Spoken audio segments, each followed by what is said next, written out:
Assalamualaikum warahmatullahi wabarakatuh. Perkenalkan, nama saya Dinan Agnia Horonisa.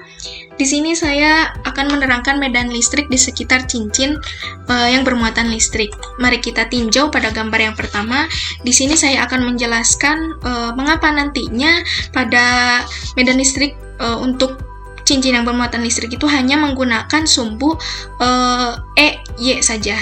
Dimana kita lihat di sini ada delta Q. Delta Q itu adalah muatan yang bernilai positif akan menghasilkan arah yang ke atas sehingga akan menghasilkan delta E1, di mana ini adalah sumbu delta EX1 dan di sini adalah sumbu delta EY1. Kemudian kita inikan kembali, di sini dicontohkan muatan tertentu pada cincin ini adalah delta Q. Delta Q ini bermuatan positif juga dan nilainya ke atas, arahnya ke atas maksudnya, sehingga akan menghasilkan sumbu delta EY2 dan delta EX2. Di sini titik D dari pusat massa dan Y adalah jaraknya, X adalah jari-jari. Nah, di sini dapat kita lihat delta EX itu saling meniadakan karena arah sumbunya adalah berlawanan, sehingga untuk medan listrik di sekitar cincin yang bermuatan listrik ini kita hanya menggunakan sumbu EY, di mana EY-nya itu kan adalah E cos Pi. Sehingga untuk pada titik D ini EY sama dengan ED, di mana EY sama dengan E cos Pi. Sehingga ED sama dengan E cos theta, E cos Pi. Nah, kemudian di sini saya asumsikan di sini adalah cincinnya, dan di sini kita harus mengambil bagian tertentu pada cincin tersebut. Di sini ada titik D, di sini jarak Y, kemudian X ini adalah jari-jari, dan di sini adalah R, dan ini adalah sudut Pi. Kemudian DQ ini adalah muatan pada bagian tertentu, dan DS ini adalah jarak pada muatan ini. Nah, tadi ED sama dengan E cos Pi, dimana kita harus mengintegralkan karena muatannya ini terdistribusi merata, sehingga ED integral DE cos Pi, di mana DE itu seperti pada persamaan biasa, DE itu adalah K dQ per R kuadrat. Nah, R kuadrat di sini sisi miring adalah sisi miring kuadrat adalah X kuadrat, di sini sisi depan per sisi, ditambah sisi samping kuadrat, sehingga DE sama dengan K dQ per X kuadrat ditambah Y kuadrat. Nanti kita masukkan ke sini ED sama dengan integral K DE itu adalah tadi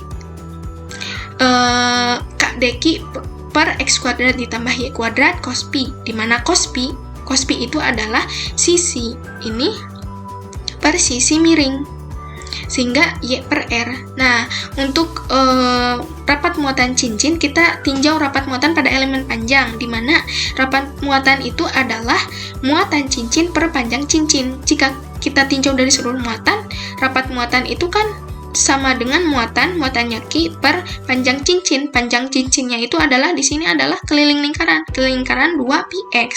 Atau jika kita mau mencari Q adalah Q sama dengan lambda 2πx. Kemudian jika pada muatan di bagian tertentu, di sini ada dQ. Maksudnya rapat muatannya sama dengan muatannya adalah dQ per panjangnya di sini adalah ds, sehingga ketika mencari dq sama dengan lambda ds. Kemudian mari kita integralkan lagi, ed sama dengan integral de cos pi. Ed sama dengan integral tadi de adalah k dq per x kuadrat tambah y kuadrat cos pi.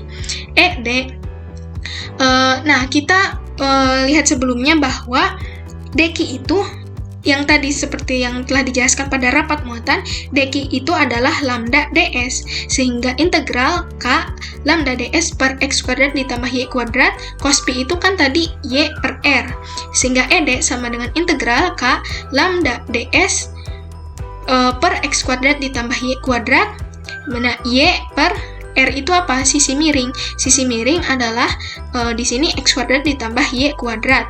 Akar ya, akar x kuadrat ditambah y kuadrat, akarnya kita pangkatkan saja menjadi 1/2. Sehingga karena ini cincinnya panjangnya berbentuk keliling lingkaran sehingga ED integral dengan batas 2πx.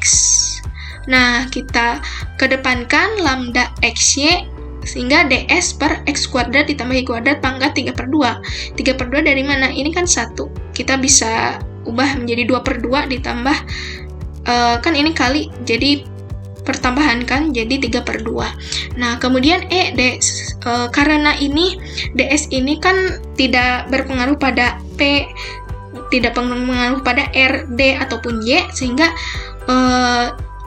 keluarkan saja dari integral karena ini konstanta. Nah, sehingga ed sama dengan lambda ky kali 1 per x kuadrat ditambah y kuadrat pangkat 3/2 integral 2πx ds. Nah, ini kan merupakan integral biasa, sehingga dihasilkan nantinya ed sama dengan lambda ky 2πx, karena ini sudah diintegralkan, per x kuadrat ditambah y kuadrat pangkat 3/2. Dimana tadi sebelumnya, untuk rapat muatan pada cincin yang keseluruhannya adalah lambda sama dengan Q per 2πx, atau kita mencari Q itu sama dengan lambda 2πx, kemudian masukkan nilai x itu adalah tetapan 1 per 4π epsilon 0, maka hasilnya kan nanti ED sama dengan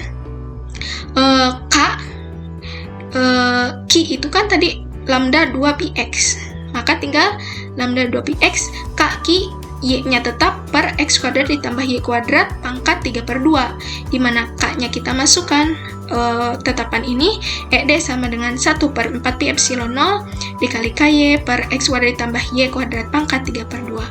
Sekian presentasi dari saya. Terima kasih, semoga berkah dan bermanfaat bagi semuanya. Mohon maaf apabila terdapat kesalahan. Ditutup. Wassalamualaikum warahmatullahi wabarakatuh.